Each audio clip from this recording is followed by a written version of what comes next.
নমস্কার। ওং আনন্দময়ী চৈতন্যময়ী সত্যময়ী পরমে মা। ওং নমো ভগবতী শ্রী অরবিন্দায় নমো। আজকে আমরা এই একবিন্দু সাবিত্রী অনুভব এই বিষয় সাবিত্রীর দ্বিতীয় পর্ব ষষ্ঠ সর্গ 197 পৃষ্ঠা থেকে একটু শ্রবণ করব, দু একটি লাইন। এখানে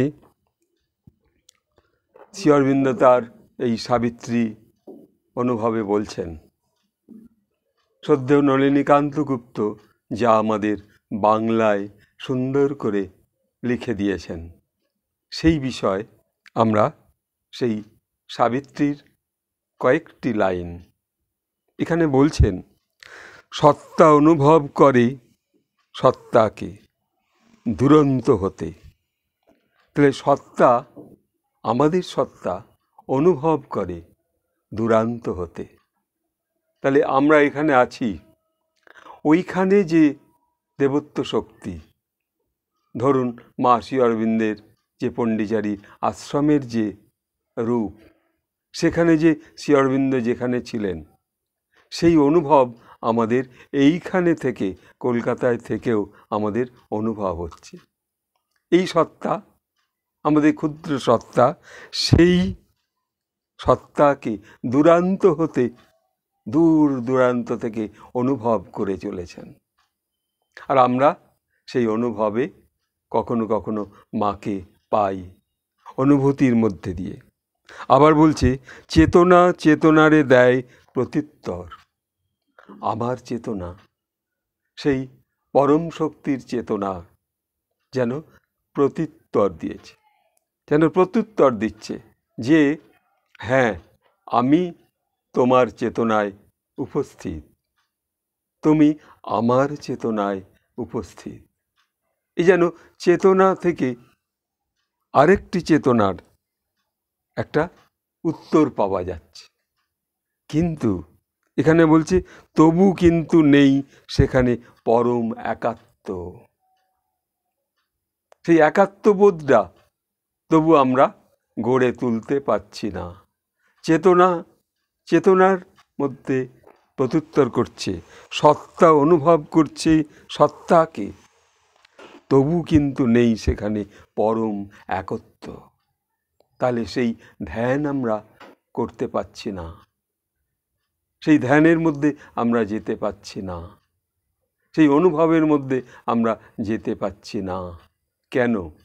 আমাদের এই মনের মধ্যে যে প্রকৃতিগত, দেহ প্রকৃতিগত যে বিভিন্ন রকমের আমাদের দুশ্চিন্তা সর্বদা কুরে কুরে খাচ্ছে, তাই আমরা সেই সত্তার মধ্যে, সত্তাকে অনুভব করেও, দূর দূরান্ত হতে সেই সত্তাকে অনুভব করেও পারছি না।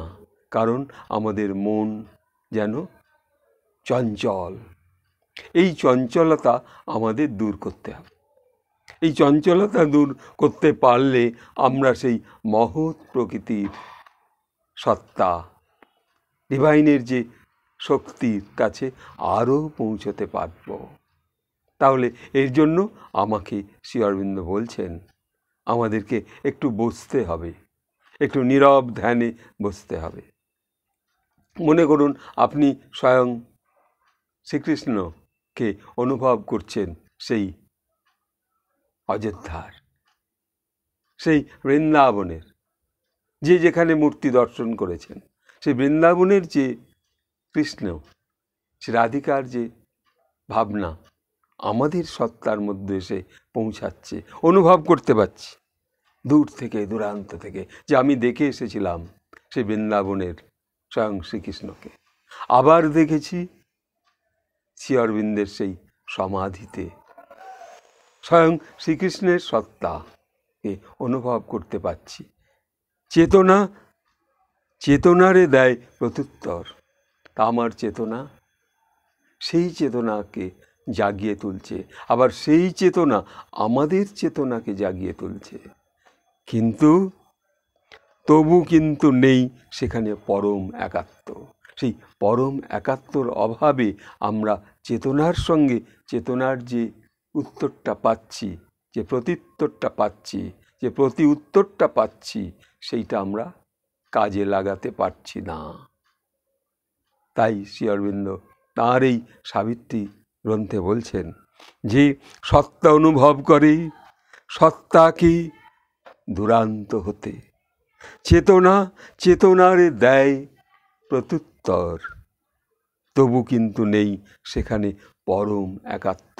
এই পরম একাত্মবোধ আমরা আনতে পারছি না ধ্যান অনুভবের মধ্য দিয়ে। এই জন্য আমাদের সচেষ্ট হতে হবে, মায়ের কাছে প্রার্থনা করতে হবে, শ্রী অরবিন্দের কাছে প্রার্থনা করতে হবে। যদি আমরা সেই ব্যাকুল হয়ে প্রার্থনা করতে পারি, তাহলে সেই সত্তার অনুভব পেয়ে আমরা একত্ব বোধ করতে পারব এবং চেতনার সেই প্রত্যুত্তর আমরা চেতনার মধ্যে নিয়ে এসে নিজেকে আরও অধ্যাত্ম শক্তির পথে, ডিভাইনের পথে নিয়ে যেতে পারব। এই জন্য আমাদের একটু একটু করে অনুভব করা খুবই প্রয়োজন শ্রী অরবিন্দের। আর এই যে মুহূর্তগুলো, যে চেতনা থেকে চেতনার প্রত্যুত্তর পাচ্ছি, সত্তার অনুভব করতে পারছি, তাহলে আমাদের মধ্যে সমস্ত শক্তি ধীরে ধীরে জাগরিত হবে এবং আমরা সেই শ্রী অরবিন্দের আলোর দিকে আরেকটু এগিয়ে যেতে পারব এবং নিজেকে একটা সেই ট্রান্সফরমেশনের দিকে নিয়ে যেতে পারব। যদি সেই সত্তাকে আরেকটু বেশি করে অনুভব করতে পারি, সেই চেতনাকে যদি তার সেই চেতনার প্রত্যুত্তরে যদি আমরা কোনো উত্তর পাচ্ছি, কিন্তু সে একাত্মবোধ যদি আরেকটু জাগরিত হয়, তাহলে আমরা আমাদের এই ক্ষুদ্র ধ্যান এখানে আমরা অনুভব করতে পারব। এই বলে এখানে রাখছি আজ একবিন্দু সাবিত্রী অনুভব এই ক্ষুদ্র অনুষ্ঠান। ওম আনন্দময়ী চৈতন্যময়ী সত্যময়ী পরমে মা। ওম নমো ভগবতী শ্রী অরবিন্দায় নমো। আজ এখানে রাখছি। নমস্কার।